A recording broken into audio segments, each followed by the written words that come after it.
Hey everyone, welcome to Unlearning Youth Group. We're the podcast where we take a look at all the things we learned back in youth group, find the good, unlearn the bad, and figure out where the heck we go from here. We have met. My name is Jonathan Carone, and we're joined as always by our co-host, Mr. Eric Williams. Eric, go ahead and say hey to the people. What's up, people? This is going to be an interesting one. Week 2, we're coming out strong with the topic that I think this is either going to be a 30-minute one or it's going to be an hour and a half. So there might be some bonus material at the end of this episode. Well, I just looked at the notes and realized I put like abortion topic level notes in here comparatively. So I hope it's not an hour, but it could be. But before we get into that, do want to let you all know, if you're listening to this right now on your favorite podcast platform, thank you. But we are also on YouTube now as well. In the past, we've had audio only on YouTube, but this season we're uploading the video to YouTube as well. So if you're watching this on YouTube, leave us a comment or a like to let us know that you want us to keep doing it, because it adds about an hour of work each week editing the video and everything. But if you're watching on YouTube, if it increases people who will listen to the show, I'm all for doing that each week. So let us know you're watching on YouTube if you're watching there. Now, for today's episode, we're going to bring back some memories for some of you. Yeah. Some possibly not so great memories.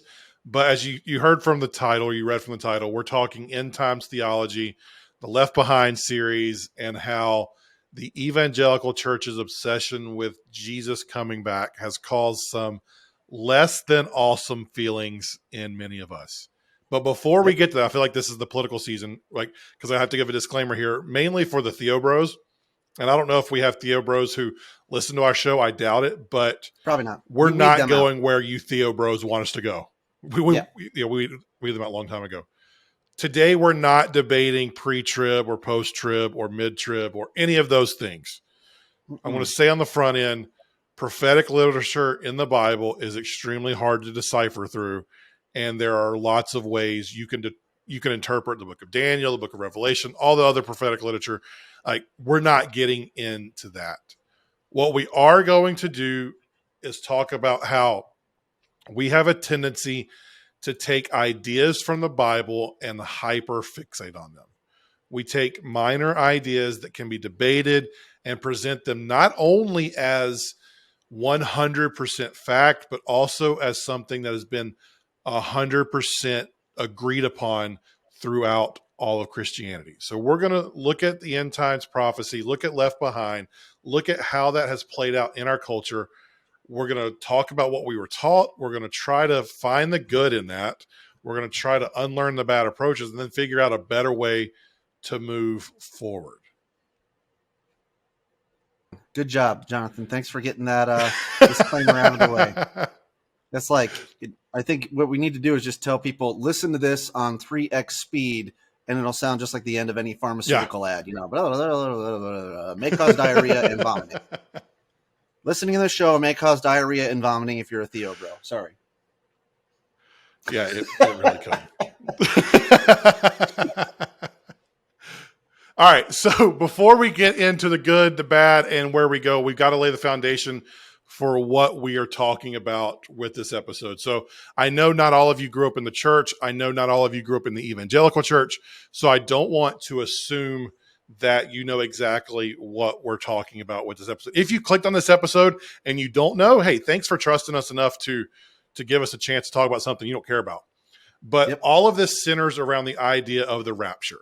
And the rapture is when those who follow Jesus will get swept up into the clouds, and we're all going to disappear, and all that's left on earth are people who are not Christians. The bad people. If you grew up Baptist or charismatic, the bad people. The bad people get left behind. The good people go with Jesus, and there are going to be people left behind who thought they were good. That's essentially what it is.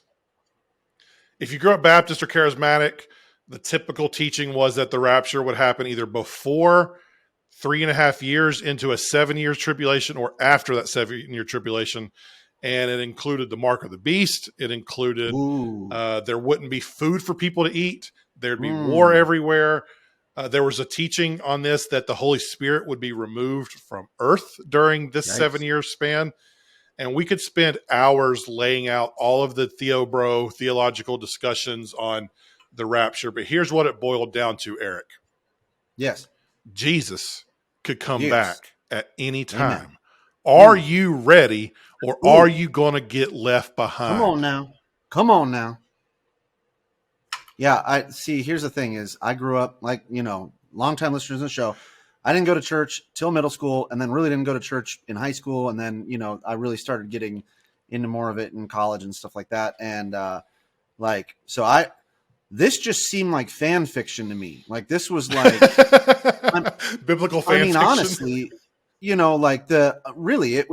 was not part of the canon that I understood to be in Christianity. Because the church that I went to was a Calvary, West Coast Calvary Chapel style. They went through expository preaching, line by line, and so there wasn't a lot of like pushing towards the end times if they ever got to end times. And so that was in middle school. And then I went to a Methodist church. Meanwhile, my middle school experience, we did a weekly Bible study through Revelation for a year, talking about all of this. So that's where like you and I are coming at completely different ends of this, because we talked before the show. I'm very much rapture agnostic. I'm like, I don't care. What do you believe? Post-trib, pre-trib, all that. I'm like, I don't care. In fact, if a Theo bro wants to debate me, find me on TikTok, make a video, call me out, and I will look you in the eye, and I will make another video, and I will say, bro, I don't care. Because this becomes some of the dumbest conversations I've ever seen in my life. And so that's where, full disclosure for our audience, that's where I'm coming in to go like, what are we doing? This really, literally, like fan fiction to me when it comes to Christianity. But for me, I was terrified by it. And we'll get into this more in the what do we get wrong part. But yeah. To this day, as a 36-year-old, there are still flashbacks. Like I hate to I don't want to be over dramatic or anything, but that's what it feels like at times. I get it. This sounds more like if you had a friend or your sibling and you were talking about a scary movie or something that scared you as a kid. Like, I was scared to death of David Bowie. There was a scary movie when I was a kid. It was called A Thief in the Night. But here's the thing: is like the difference when you're talking to a sibling and they're like, "You were afraid of that." Like when I tell people, like the scariest movie I've ever seen is Labyrinth with the Jim Henson thing with David Bowie. Like that still gives me nightmares. And I have other people look at me like, the movie with the Muppets and the guy who wrote Starman. Well, you're afraid of that? Like, so that's this conversation where I understand, where I'm going, oh, I've got things in my life that are deeply scary because they hit me at a certain time in a certain way that still carry on, where other people would look around and go like, what on earth are you afraid of? That seems so silly. So like, I can sympathize with where you're coming from. Yeah. So to be true to the nature of our show, we're going to try to find the good. Before we criticize anything, before we tear away the bad, we always try to find the good intention that was underlying a bad approach. So we're going to try to do that here. If you listen to the show for more than a week, some weeks we have stuff here, some weeks we don't. This is one of the ones that I honestly think for our parents' generation, there were some really good intentions, because they were motivated by not wanting to see us separated from God. They had been taught this end times theology. And what we have to remember is when our parents and our teachers were taught these things, we didn't have the internet. Mm-hmm. So we weren't as exposed to other beliefs and other church cultures. You lived in your church bubble. So my mom, who grew up the daughter of a pastor who believed all this, all she had been exposed to really is this type of teaching. So in her core, she was worried about the rapture. She was worried about me getting separated from God and having to mom and dad disappearing from earth, and then 12-year-old Jonathan stuck on earth trying to figure it out on his own if he doesn't give his life to Jesus. And so there was a legit protection mechanism there about not wanting us to be on our own, not wanting us to be separated from God, not wanting us to experience all the things they thought would happen during the Great Tribulation. Yeah. I think you add to that, like, think about the time, and we're going to go into the history more. But for our parents and their parents' generations, like a lot of this is wrapped around the idea of the Jews coming back to the Middle East and Jerusalem and Dome of the Rock and all that kind of stuff to kick off some of these things. And so Israel became an independent state in 1948. And there have been wars after wars after wars after wars and conflict in that area, basically from the 40s. I mean, there was like 40 to 55 there, 55 to 63. So if you look all the way through, basically in the formative years for our parents and our grandparents, they're seeing this stuff on the news about how the Jewish nation is forming again, being reestablished. And so when you reestablished. And so when you add that to a lot of the some of the other, I won't add my own commentary on but the other kind of theology around what needs to happen for the rapture, that even makes this more, it makes it more urgent. And then like when you could see that playing out in popular culture, we'll talk about some of those things later, but that I wish we'd all been ready, which we'll talk about. DC Talk covered it. Larry Norman wrote it in the 70s. And literally one of the lines here, it says, a man and wife asleep in bed. She hears a noise and turns her head. He's gone. He's gone. I mean, I wish we'd all been ready. Right. I mean, like, so think about our parents going like, oh my gosh, my wife could be. Hey, and for the record, for the listener, I said that by memory. That's not in our notes. It's so ingrained in my soul that you said that I knew where we were going. Yeah. And so like those pieces where people are thinking through, like literally you have no idea that wrapped around this is like, you could have no idea what the salvation level is of your own spouse or your kid or your parent. And then poof, they could be gone and you're left behind, or you're gone and they're left behind. And so there's an assurance piece that we want to have, this assurance, and say, hey, the stakes are high. And like we talk about, like any marketing message needs stakes to be effective. And so like when dying and going to hell isn't enough, because like, oh, that's going to happen when I'm in my 80s. No, it could happen any moment, because in the blink of an eye, the trumpet could sound, and no one knows on earth or in heaven when that will be except God the Father. And so I know a lot of people from that time frame, right? There was this big fighting back against like a deathbed confession, or a deathbed conversion, where it's like you'd have these people who are like, well, I'm going to live the life the way that I want to live, and then right before I die, I'm going to say the sinner's prayer and I'm going to heaven. And so this is also another piece to go, whoa, if you believe in this end times theology type of thing, it's like, no, this is why you don't wait. This is why you get your life right now, because at any time you could poof. You two men not walking only up could a you hill. possibly get hit by a bus at some point. Yeah. Two people could be walking up a hill, and then one turns to the other, and he's not there anymore. And I wish we'd all been ready. Yep. There's no time to change your mind. The sun has come, and what? We've been left behind. I'm sorry. That song was a banger when DC Talk did the live version. I mean, I listen to that all the time, even though I didn't really care about the end times. 100%. No, I did care about the end times. It was a banger, and it fit my beliefs. So of course, like little middle school Jonathan's eating that crap up, and I apologize to every single person who ate that crap up. Who that song is going to be stuck in your head all freaking week now, because it's an earworm and you can't get rid of it. Yep. Meanwhile, and if I've been living in this all week as we prepare for this, I'm making you live in it while you listen to it. So I'm sorry, but you're welcome.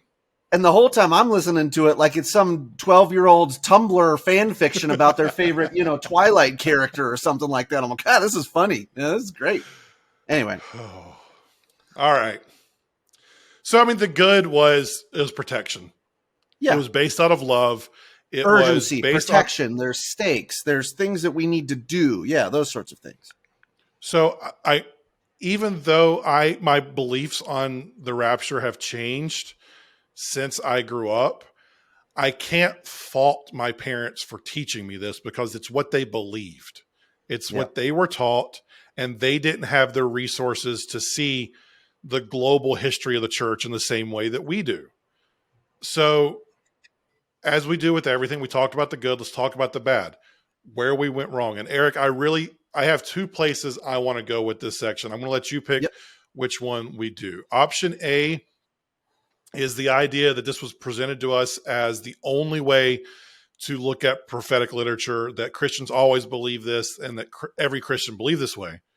Option B is about how this created a fear-based theology that caused trauma and has led people away from following Jesus. So which one do you think we should start with? I think we have to learn the history and then figure out why that, what that implication has. So like you're one that's talking about like the deep seated anxiety that this causes for you. And there are probably a lot of other people listening. So let's peel back and go, okay, let's figure out what is the historic view of it. Where did it come from? And why has it led to these feelings for us? Okay. So if you listen to our abortion episode last season or some of the other where we get into history of stuff, this is going to be a little off of notes here because I want to get this right. I want you all to hear this. So follow along if you can. The idea of a rapture where we're all caught up into the clouds the minute the trumpet sounds, and that could happen any day now, it isn't found in early church or historical Christianity. It wasn't there. The idea was first popularized in 1827 by a guy named John Nelson Darby. And if we're being completely fair, there are proponents of this end times theology that claim it traces back to the 7th century. They also reference that there were some references in the 1700s to this idea as well. But it didn't really gain steam until the mid 1800s, less than 200 years ago. Yeah, so you said and to put early that church. in perspective, you said that this was like early church, but this is most of the church history, not even just early church. Yeah. No. Most of church history does not agree with it. To put it in perspective, Jesus died somewhere between AD 30 and AD 36. To make it easy, let's just say that it was AD 33. Yep. That was 1,990-ish years ago, depending on when you listen to this. We're recording this at the end of 2022. You're probably listening to this in 2023. So add a year if it makes you happy. Yep. The idea of the rapture was popularized 196, 197 years ago. So in the 1,990-ish years of Christianity, this idea of the rapture has been widely accepted for less than 10% of historic Christianity. And even that widely accepted can be debated because it's not amongst every denomination. Right. And I think going back to that John Nelson Darby in 1827, I did some research into that. He took this and ran with it after he heard what he considered a prophetic vision / dream from a young girl in Scotland. So this wasn't even after like a lot of theologians were digging through the Bible. It was like, here's fan fiction, which, that's my word. Here's a story goes, that kind of makes sense. Let's start proof texting that and going through and figuring this out. So we've established the recency of this view, but let's also look at the acceptance of it. Because if you grew up Baptist, if you grew up charismatic, or if you had any touch of fundamentalism in your background, you were taught that this view was 100% the way to view things and that everyone believed this way. But that's actually not the case. Here's a small list of Christian traditions or denominations that don't teach the rapture. Catholics don't believe the rapture. The Eastern Orthodox Church doesn't believe in it. Anglicans, Lutherans, Presbyterians, and Quakers, none of them believe in the rapture. In a survey in 2016 of 1,000 senior Protestant pastors, only 36% believed in a pre-tribulation rapture where Christians disappear at the start and everyone else is left behind. Another 30% say that the rapture is not literal. 18% believe the rapture happens after the tribulation. So none of these have a majority view of Christian Protestant pastors who believe in this any moment, trumpet sounds, left behind, walking up the hill type of rapture. If you know someone who is Reformed, has Reformed theology, or is a Calvinist, they don't believe in the rapture. And some popular Reformed pastors you may have heard of, R.C. Sproul, John Piper, Tim Keller, Mike Winger, Wayne Grudem, they're all Reformed Calvinistic theology pastors, and Calvinists don't believe in the rapture. And so I share all this to say this. On this show, we don't tell you what to believe. Our goal is not necessarily to teach you theology or doctrine.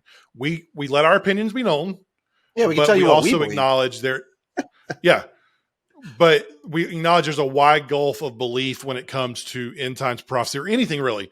And that if you grew up in these cultures, you may not have realized the world outside of you. And I were taught. So if you listen to the politics season, that was the whole thing. There's a gulf. There is a wide breadth of belief on these secondary and tertiary issues that we can have. So I'm not going to tell you you can't believe in the rapture. If you've read the book and have come to that conclusion, okay, that's great. We'll talk about what that means in a little bit, but Yeah. just know that it is a minority view amongst global Christians and within the history of the church.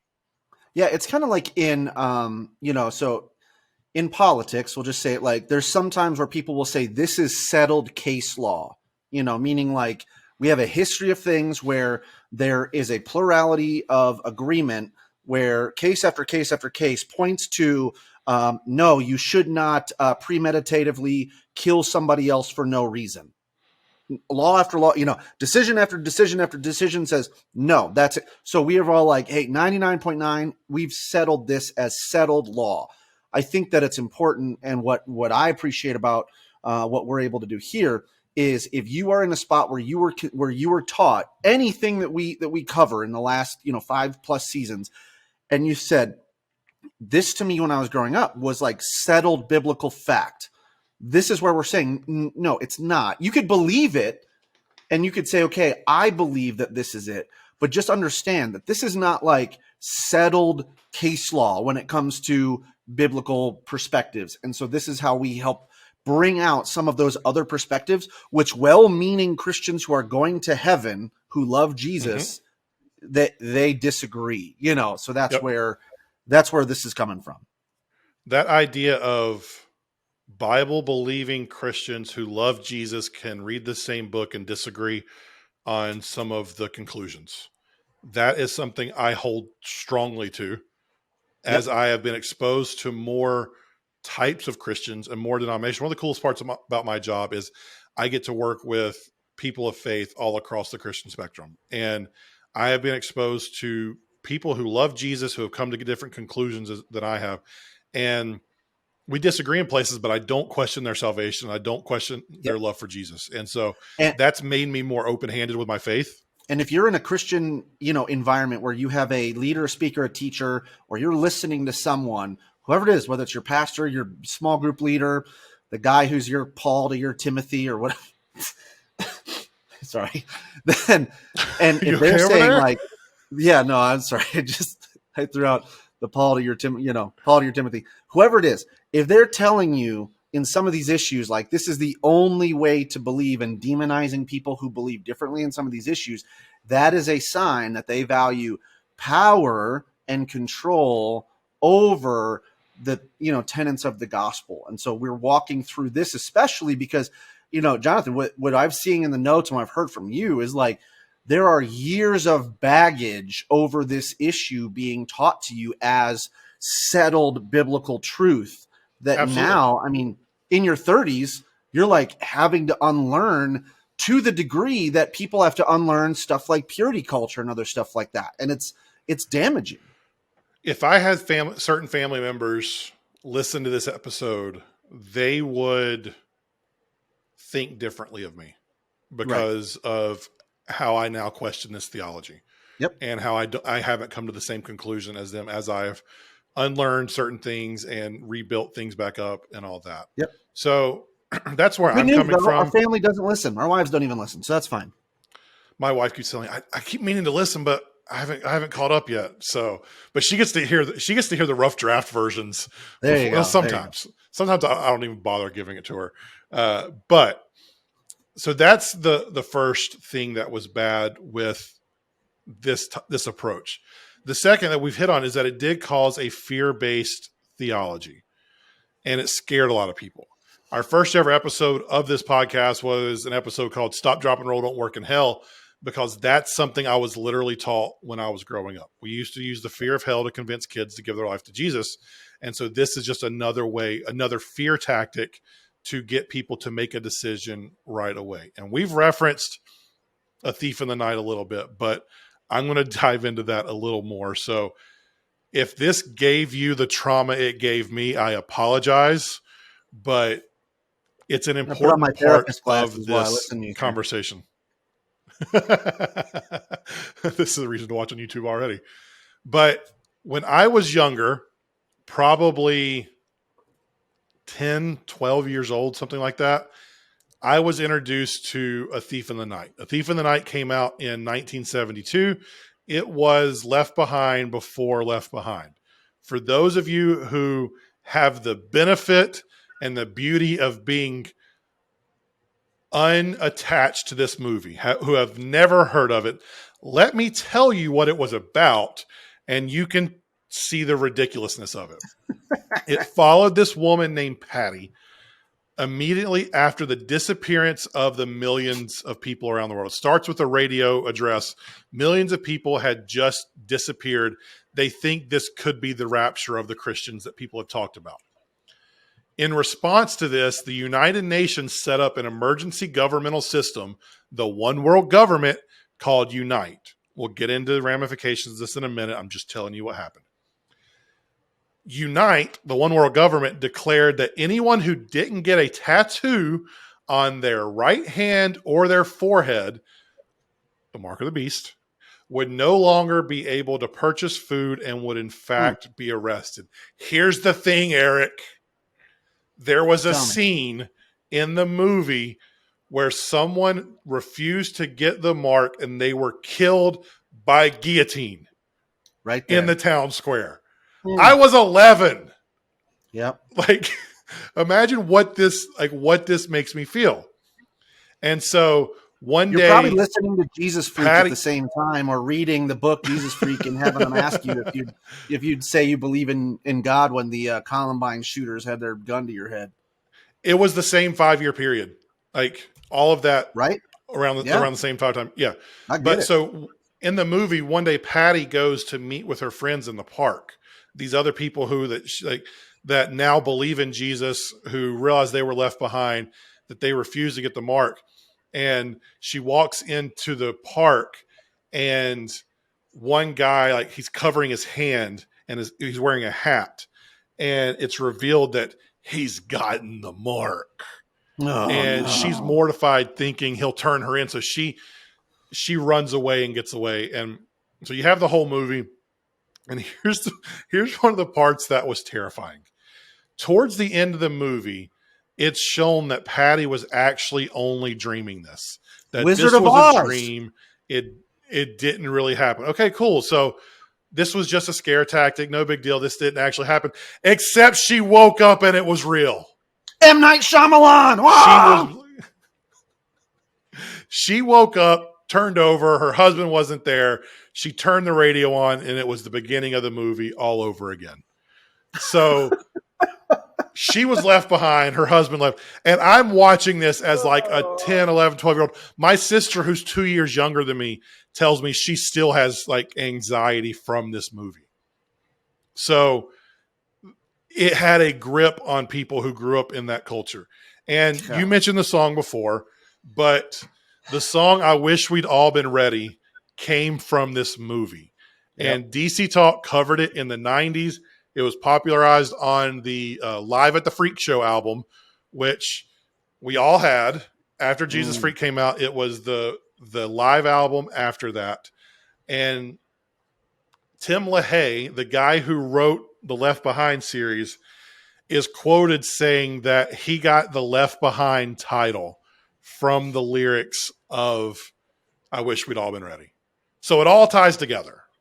It all comes together. And Tim LaHaye, let's bring it all the way around, really good buddies with friend of the show, Jerry Falwell Sr. Woo! The student center and a hockey rink at Liberty University is the LaHaye Student Center and the LaHaye Hockey Rink. Ugh. Imagine that. He made so much money on those books. He built us a hockey rink and a student center. Well, and go back to last season if you need to read some of that stuff. But the connection between LaHaye and Falwell, he's one of the ones that convinced him to let's start the moral majority. So they were all in this whole moral majority thing. And so if you think about this, Left Behind and these other like extra biblical fan fiction, false dogma type of things, like you'll see what the bad intent is that it fuels when you can mix it together with what was going on sociopolitically at the time, where they're starting the moral majority and pointing out all the bad people. And so now this scare tactic of a book series, of a movie series, of an idea only fuels more of this issue. And if you look at it, the Venn diagram between people who taught and believed this theology and this doctrine with the people who are very pro Second Amendment, very pro prepper, very pro survivalist, that Venn diagram overlaps quite a bit. Yep. Yeah. The idea of this being a very American exceptionalist viewpoint, you already mentioned, like, a lot of people say this is between the abortion issue and the end times theology rapture issue. Christians around the world look at that as a very American issue. It's not a thing most everywhere else being politically tied. And if you think about it here from Left Behind, like, it really taps into this idea of Americans being survivalists and frontier and 2A and prepper, because either when this happens, either A, you're part of the chosen few because you're special, because every American is special because of exceptionalism, or B, you didn't make the cut.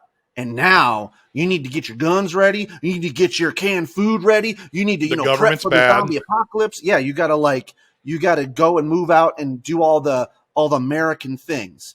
So again, with that Venn diagram, it's like, how many of the things in our life are Christian, or are they the red, white, and blue flag draped cover of Christianity? And that's really where it's like you start to see some of that danger in there. One of the bad things is that, one of the reasons so many of us grew up in a way that we were taught to view the government was because, there is a conservative small government mindset. I don't want to dismiss that, because there are people who truly believe small government is best and that the government needs to get their hands out of things, and that's how we operate better. I don't want to dismiss that. But also there's a lot of this that is built up in this end times theology doctrine because it revolved around a one world government and a one world currency. And there was an antichrist political leader and so when we're scared of all of those things happening, that maybe we're living through the end times or the Great Tribulation, then everything can be tied back to that. So anything that is big government, not only do you disagree with it economically and financially, but there is now a religious component with it that makes it feel evil because it is representing Satan. And you can look at some of the language used towards people who are proponents of government being used for good. They say that government's Satan, or the people who support that are supporting Satan, or things like that. And so all of that has its ties in this type of theology. And we don't realize how rooted it is altogether and how interwoven it is until you start looking at the history of it and the connections between all of it. And we mentioned it in when these things come up, climate right? change episode. When we've talked about when do these things come up? So the original movie, I forget what, Thief in the Night, right? That's in the 70s when moral majority is starting to form and this idea here. And so conservatives want small government. That happens. And then the Left Behind books. Eric, wait. What's going on around the world in 1972 that Americans are responding to? The Cold War, the rise of Russia or the USSR, and a communistic government who is taking over things. So you've got the evilness here coming up. And then the Left Behind series, the first book was what, 95, and like Clinton was elected in 93. So now you have Democrats taking over. And so what do conservative Christians who may be intermixing their politics with their religion do? Okay, And not even realizing it.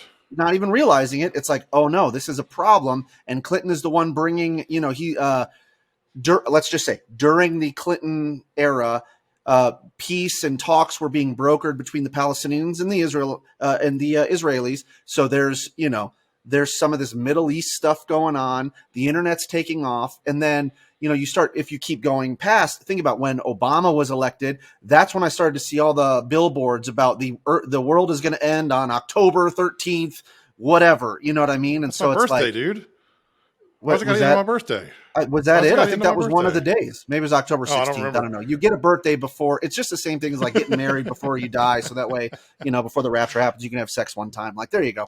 Anyway, so like same type of thing where it keeps coming in waves where it's almost, you can see it's reactionary to some of the signs that are going on that conservative Christians, conservative evangelicals are trained to look out for. And so whether it's malicious or not, that is that backing. And so it's everything from what we just talked about. So the vaccine starts coming out, COVID, and it's like, that's the mark of the beast. Barack Obama is super charismatic as a leader. It's like, oh, he's going to be he's the Antichrist. And then it's like climate change. No, climate change is a hoax because God intends for these things to happen at the end of the end of our U.S. military intervention. All of it like can start to swirl around this basis of end times theology, which, like we talked about before, might have had good intentions, but we allow those good intentions to run wild dogmatically, and it creates problems, not just in poor young Jonathan's life, but in the entire world. The fact that we have a huge defense ministry, or defense budget, partially is based in a conservative value and thought that we have to control, because otherwise, if a one world government takes over, that's going to kick off, this whole rapture left behind thing. I remember, so I was at Liberty when Obama was first elected. And I remember a video getting shared around the Liberty community of a guy on YouTube who took different types of Hebrew words around the end times and put it together and said it was Barack Obama was the words that were put together to say Antichrist. And people took this seriously. That's how deep seated all of this stuff is. Like, it was like a 10-minute thing and people were eating it up. And I was much further right politically back then. And even then I'm like, are we this stupid? Like, are we this? I don't even know the word for it, but so I think we have a couple of segments here on the show, partially like how can we fit marketing and purity culture in. Also, somehow it all ties back to Jerry. And then outside of that, I think we just need to like have music that's the Looney Tunes theme, dun, dun, dun, dun, dun, dun, dun, dun, like the Liberty University Looney Tunes segment. Dun, dun, dun, dun, dun. Here's where Jonathan shares with Eric one of the bat crap crazy things that happened at Liberty that now I get to react to and go, are you kidding me? This legitimately happened. Yep. That's all, folks. Like, you just need a Jerry Falwell, mouth thing, like poorly animated, like a South Park episode where it's like, that's all, folks. That's Liberty, folks. And here's the thing. They don't sound that crazy to me because I lived it. Yep. But then you get people who didn't live it and it's totally different. So to pull us back in, because we are getting a little long here, that's the political bad about it. But going back to some of the stuff that I've talked about with me of how the anxiety and the way this makes me feel, rapture anxiety is now a recognized type of religious trauma. Darren Slade, who is the president and CEO of the Global Center for Religious Research, says this: this is a real thing. It's a chronic problem. This is a new area of study, But in general, our research has revealed that religious trauma leads to an increase of anxiety, depression, paranoia, and even some OCD like behaviors. Remember me talking about the sinner's prayer 1,000 times a day? Mm-hmm. He goes on to say, now imagine you are taught that at any minute you could be left here on earth. What does that do to the teenager who just had premarital sex or even simply took the Lord's name in vain? So that kicks us off into the final segment of the show. Where do we go from here? How Well, do we take the good? Look at the other side first. What does that do to the parent of those children, right? How much more of a hover parent are you going to become when you think, oh, if they make a mistake and then poof, they get, now I'm going to be taken away and they're going to be left behind. It's not just your own anxiety for you, but it's anxiety by proxy, where now you're anxious for the loved ones in your life. Even if you feel, sure of your stuff, you could still be like super anxious about someone else. The last So time I remember when my dad was dying at the end of 2021. I was on my way to go see him in the hospital, and my mother-in-law called me almost in tears, and she's like, "Jonathan, I'm just so worried about his salvation. I right, don't want him to go to hell. I think you really need to ask him about that." And I'm like, first off, why is it your place to say that? right, But second, like, that idea combined with could happen at any moment, Jesus could come back. I can't imagine the anxiety that our parents lived with because of that. And then that gets put onto us. And so no wonder there's so many people who grew up in the church who have severe anxiety or issues today. yep, It wasn't intentional, but with time and perspective, we look back and it's like, oh, that wasn't healthy at all. yep, totally agree. So now what do we do with that? How do we move forward? I think the first thing you have to do is the thing that I had to do. You've always been rapture agnostic, but I had to determine if I thought the rapture is a real thing or if it's just something I was taught as a kid. And so I think first off, this is a place that it's where deconstructing or unlearning is really, really important. So you have to determine what you believe and why you believe it. You can't just take what we were taught for granted, because we showed earlier, this is not accepted 100% across the American church. It's not accepted across the global church, and it's not fully accepted across church history. So is this something that you actually believe in? Yeah. Additionally, So let me jump in really quick, because I go think ahead. some people will look at that as a binary, like I was either taught wrong or I was taught right, when there might be a middle ground. And this may not be the perfect analogy, but it's very similar to, and for any of you listening with small children, now is the time to maybe, pause. It's very similar to the Santa Claus issue.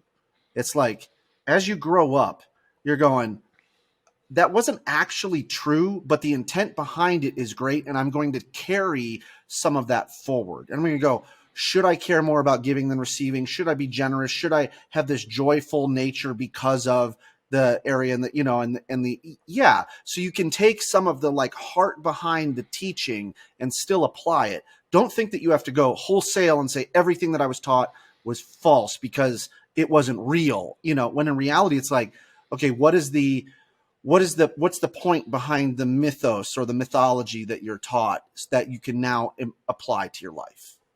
Yep. And as you come to those conclusions, I I know this is a heavy word, but I believe you shouldn't be teaching something to your kids or your students you are leading that could cause religious trauma Yep. without first studying it for yourself and making sure you actually have the biblical basis for your teaching. If you can back this up, if you've done the study yourself, then by all means, you can teach that. We'll talk Traumatize about them. how you teach it here in just a second. We talk about how you like, should you be teaching it in fear? Absolutely not. And we'll talk about that in just a minute. But you should not be teaching this to people if you do not first fully understand it and have done the study done your own research for Yep. yourself and not just lived on what you were taught. I'm not going to tell you what to believe. You can kind of see where I believe on this, but you need to figure out what you believe first. And then once you do that, as you teach people this, we have to teach our kids and our students about grace. We have to teach what it is. We have to teach why it's important. And we have to teach that, okay, let's say that we do believe in the rapture. Well, if you do believe in the rapture, our salvation is by grace through faith so that no one can boast. If I understood that at a young age, I was taught that any sin can keep you out of heaven. So I had to say the sinner's prayer 1,000 times a day. If I looked at it, so I'm watching A Thief in the Night. I'm hearing about getting left behind. At the same time, I'm going through puberty and girls are developing things. So purity culture, getting left behind, and any sin can keep me out of heaven. That's the trifecta of religious fear right there. And so anytime I looked at a girl's boobs when I was 13 years old, if Jesus could come, I had a legit fear that Jesus could come back between me looking at her boobs and me saying the sinner's prayer. And if that happened, if Jesus came back in the time between I recognized that I'd done something wrong and said the sinner's prayer, then I would either be damned to hell or I would be left to live in a world where I could get my head chopped off for not taking the mark of the beast, and my parents wouldn't be around, so there'd be no way to eat. And so much of that was because I wasn't taught the idea of grace, that my salvation was dependent on me saying the sinner's prayer anytime I sin. So you can see the unholy trifecta of religious trauma. You don't want to say Trinity, do you? How this plays out. You don't want to be blasphemous by saying the unholy Trinity.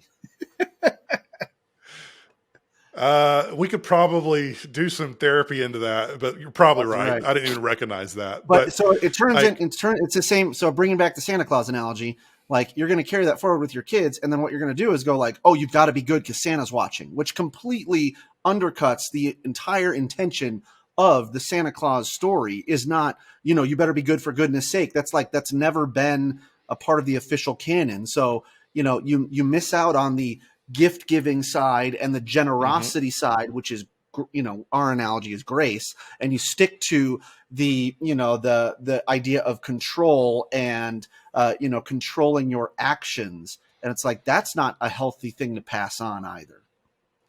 To take it one step further, we have to teach grace. And then we also have to teach that nothing can separate us from the love of God. Our kids should have confidence in their salvation, that once they put their faith in Jesus, nothing can separate them from that love. Not looking at a girl's boobs when you're going through puberty, not telling a white lie, not making a mistake and having sex before marriage. Nothing can separate us from the love of God. And if we have that confidence, they will know that they don't have to fear the end of the world, or they don't have to fear a future judgment, because they already belong to Jesus and nothing will take that away. So even if you do believe in the rapture, even if you do believe that in a pre-tribulation rapture where Jesus could come back at any point in time, whisk us all away. This would be a great time for me to just stop this episode. That'd be hilarious. Whisk us all away and people will be left behind. If our kids know that their salvation is rooted in grace forever, that nothing they can do can separate them from the love of God, they can believe that theology and know that they don't have to fear it. Yep. Yeah, I think we've taken this idea as, especially conservative Christians, of like blessed assurance, and we want to be right. But instead of being right about, these tertiary theological things, why don't we have go back and listen to the original hymn, or what is it, Alan Jackson's version of it, and listen to blessed assurance. And the blessed assurance is that Jesus is mine, right? Blessed assurance is in your salvation. That's what we need to be sticking to. And that's where, when I come to this from that rapture agnostic side, is like, I don't really care what happens with the pre-trib, post-trib, whatever, because I have assurance that salvation and grace, that nothing can separate. Corey Asbury starts singing, overwhelming, never-ending love of God. Let's hear that and know. And if that's the story, if that is the theology you can pass on to your kids and your loved ones, that's the one. that we want to get right. Yep. Ultimately, you need to know why you believe what you believe, and you should be able to articulate it in a way that is motivated by love, not driven by fear. And that includes the rapture, but all theology in general. If God is love and perfect love casts out all fear, we need to be approaching all aspects of our faith in a way that is motivated by love, is backed up by scripture, and points people to Jesus. If Yep. what you are teaching your kids or the students you are leading is not all three of those things, you need to stop, step back, and reevaluate what you're doing. Amen. For those that aren't watching, Eric just like tipped his coffee cup having said this. And then here's the last thing. We touched on this a little bit, but I do want to say this because I think this is really important with us in our culture today. If you choose to believe in the rapture and all the things that come along with it, you have to be very, very careful in how you teach that to others and how you let it impact your view of the world, because nearly every religious conspiracy theory is wrapped up in teachings about the rapture. Yep. Not every conspiracy theory is based in that, but most of them are. The COVID vaccine had a microchip in it. That's the mark of the beast. War in you had Christians supporting Russia in the war with Ukraine because it was a sign of the time and Jesus is coming back. When the euro was first introduced as a form of currency, that was a way to get us to the one world government and showed Jesus was coming back soon. And people were taught to reject the euro. Smartphones during COVID, when stores stopped accepting cash and went to debit card or touchless payments, it was a sign of a one world currency that was coming. So all of these conspiracy theories are wrapped around this theology, but it is possible to hold the view of the rapture without creating conspiracy theories out of every current event. Right. But every conspiracy out of current events, it's based in rapture theology. And so I go back to what I said a minute ago. Is what you are doing motivated by love, backed up by scripture? Does it point people to Jesus, or is it driven by fear? Yep. If it's driven by fear, we don't need to be doing it. Yeah. And I think, again, Theo bros that are still listening, want to point to a lot of like passages that proof text it, Matthew 24, stuff like that. But we always forget that, verse 36 says, Jesus is like, no one knows the day or the hour. So here's some things that we do know to be true. The gospel, we know salvation. So like stick to that. And then you also know that no one knows the day or the hour, but then you've got a bunch of people going, yeah, but I'm going to look for signs and stuff like that. And I'm going to try to predict it. And I'm going to try and figure it out. No, you don't know. The fact that you're actually trying to look at conspiracy theories and go, that could be a sign, like nobody knows.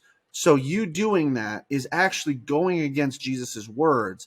And so it's like, I want to look you in the face. And if you're on YouTube, if you're not, click over to YouTube and look me in the eye. Because if you're a Theo bro who's like grabbing onto this, stop it. Stop it. Because Jesus is telling you nobody knows the day or the hour. And you are in the position where you're going, well, I know more than Jesus. I'm going to figure this out. Stop it. You're not like, you're not Goodwill Hunting here, buddy. Just fold it up back from Revelation, go out and start loving people and be blessedly assured in your faith over fear that your salvation is fine and that you need to love other people. Don't scare them. When Jesus comes back, because he will come back at some point, you're good. And in the meantime, go love people. Yes. Love them the way Jesus loved them. Don't sit here and worry about what's to come or make conspiracy theories. Go love people the way Jesus loved them. And when he comes back, he'll look you in the eye, shake your hand, and say, well done, good and faithful servant. Yeah. It's that easy. Well done. He's not going to go, well done, good and faithful servant, because you said that the first black president of the United States was the Antichrist. Way to go. You got that one. Like, it's not going to happen, guys. It's because of the fruit of the Spirit, because of the love that you showed other people. He's not going to go, well done. You scared the crap out of your kids by making them think that they might be left behind. Stop it. Well, that's it for this week. I should have saved that for the end. Next week, we get to talk about one of my favorite topics and something that is a guaranteed comment starter on TikTok, women in ministry. So Make sure you subscribe to the show wherever you get podcasts. Make sure you subscribe on YouTube if you're watching there. Rate us and review us wherever you get podcasts. It's been a while since we've had some new reviews on Apple Podcasts. So if you listen there, go leave us a review if you like the show. Share this episode with a friend if you found it interesting. If you have any feedback or questions or want to tell us we're wrong about anything, you can get in touch at hello@unlearningyouthgroup.com. Eric is at EricW712 on all the major platforms, and I am Jonathan_Carone on them as well. 2 quick reminders before we get out of here. Get your merch at unlearningyouthgroup.com. And if you have a funny or awkward youth group story that you want to share with us, you can go to unlearningyouthgroup.com and record it right there, or send a voice memo to hello@unlearningyouthgroup.com. With that all out of the way, as always, thank you for making us a part of your day. And Lord willing and the creek don't rise, we will talk to you again next week. I was reading through those lyrics for that Larry Norman thing, and it was just like, I'd sang that They're song. So bad. And it's been fine. And then it was like, life was filled with guns and war. Like, just read it, don't sing it. And everyone got trampled on the floor. Man, I wish we'd all been ready. Children died and the days grew cold. I want like a heavy metal version of this, right? Life was filled with guns and war. Everyone got trampled on the floor. Right? Like, could you imagine just somebody just double bass? Wish we'd all been ready. We need to record that. Let's cut a heavy metal version. August Burns Red. Call us. Okay? Let's figure out how to do an August Burns Red track of this. Oh, hey, Spencer man. Chamberlain and Aaron Gillespie, I know you guys don't believe in Jesus anymore, but can we do this? Can we pull off? There's no time to change your mind. The sun has come. Do-do-do-do-do.